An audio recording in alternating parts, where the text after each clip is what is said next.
through, and that you really do have a core strategy, customer interface, partnership network, strategic resources. In other words, that you've actually thought out your business model and how you're going to defend it from future competitors as new entrants.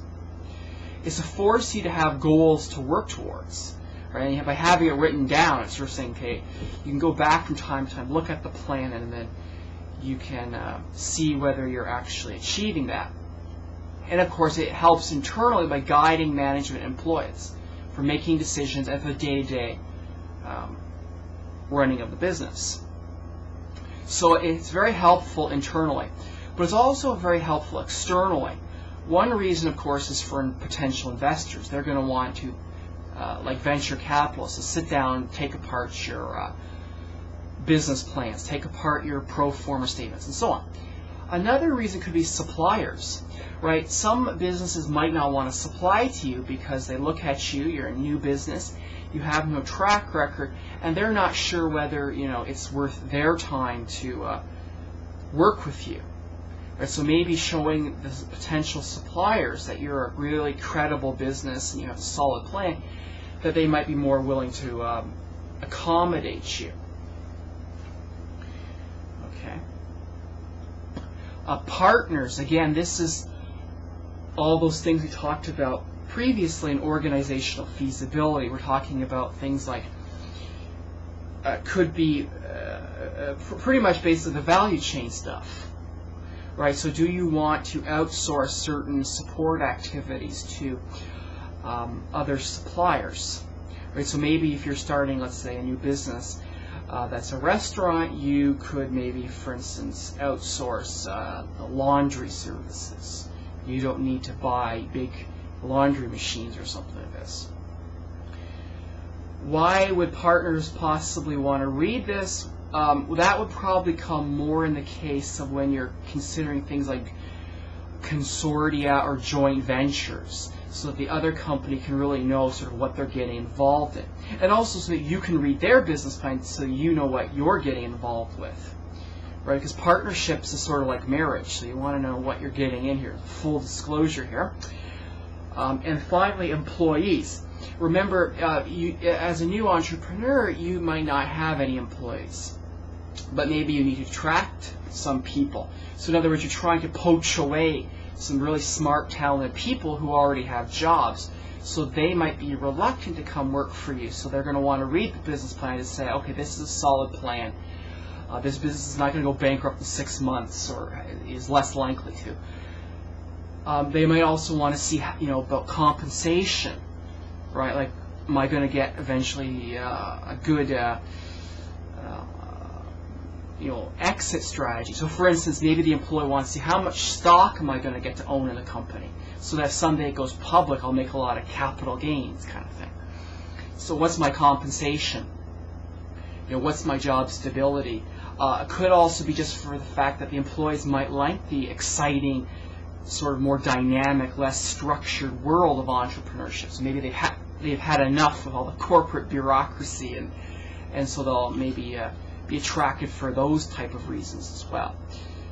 Okay, and plus, just having the plan sort of makes you look like you're actually are a little bit more professional in sort of the business world. Okay, when do we write it? Again, I've already sort of hit on this. We conduct a feasibility analysis first, collect a lot of the details, and then after we've checked all those feasibility, these 4, and everything looks pretty good, then we might proceed to the business plan, right? So what they're basically saying is, let's say you do the feasibility analysis and you realize that the market and the industry is horrible. You don't want to be in this. Then what's the point of writing a 40-page business plan if the opportunity is just not feasible? You're just wasting your time.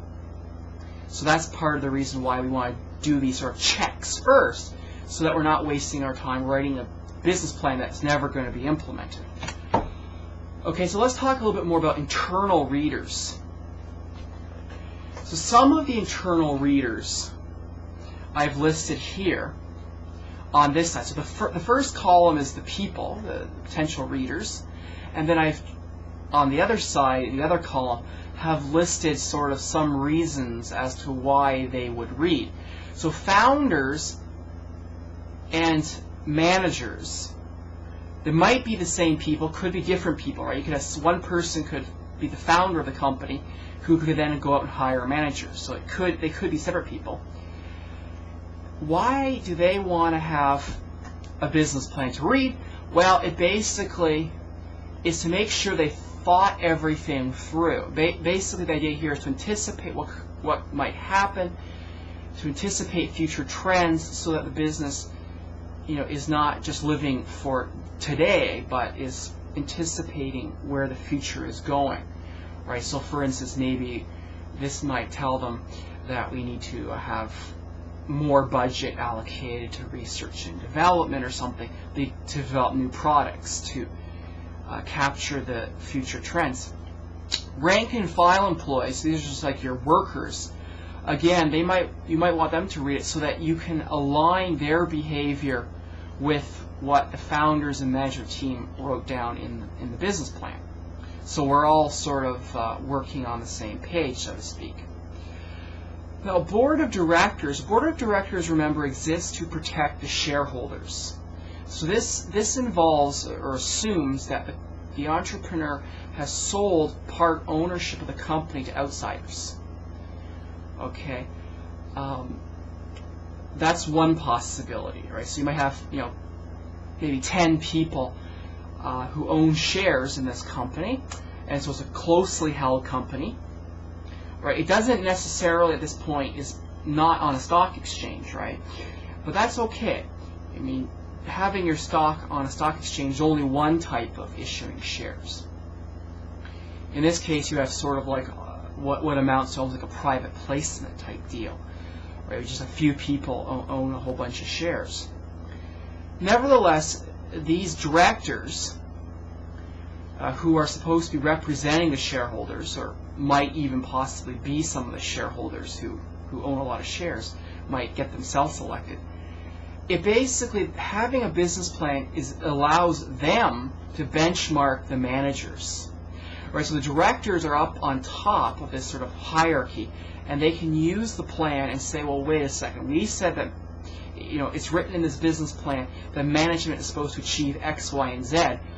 Then why haven't you, Mr. and Mrs. Managers? Why haven't you done what you said you were going to do? So they're on top of the managers, sort of like the monitors of the managers. And their purpose, their reason for being, is to protect the shareholders. External readers, so these are people outside of the business who are not sort of directly on the inside, and they could also read it, like potential investors, right? So maybe venture capitalists, angel investors, those older people who are interested in the entrepreneurial process, who want to invest some money in it. They might read it because they want to make sure that they're going to get a good return on their investment. That's ROI, that's a solid idea. If, for instance, it's a banker, they might worry about cash flows, collateral, stability of cash flows, so that they're going to get their payments back. This is part of the reason why entrepreneurs often might sort of avoid, or try to avoid if they can, lots of debt, because, of course, remember what happens with these types of debt, is you're always making like monthly payments, sort of fixed payments. Whereas with equity investors, of course, if the company's not making lots of profit and the board doesn't approve, then there are no payments out. Right? Dividend payments are only paid out if the firm is profitable and the board approves the declaration of dividends.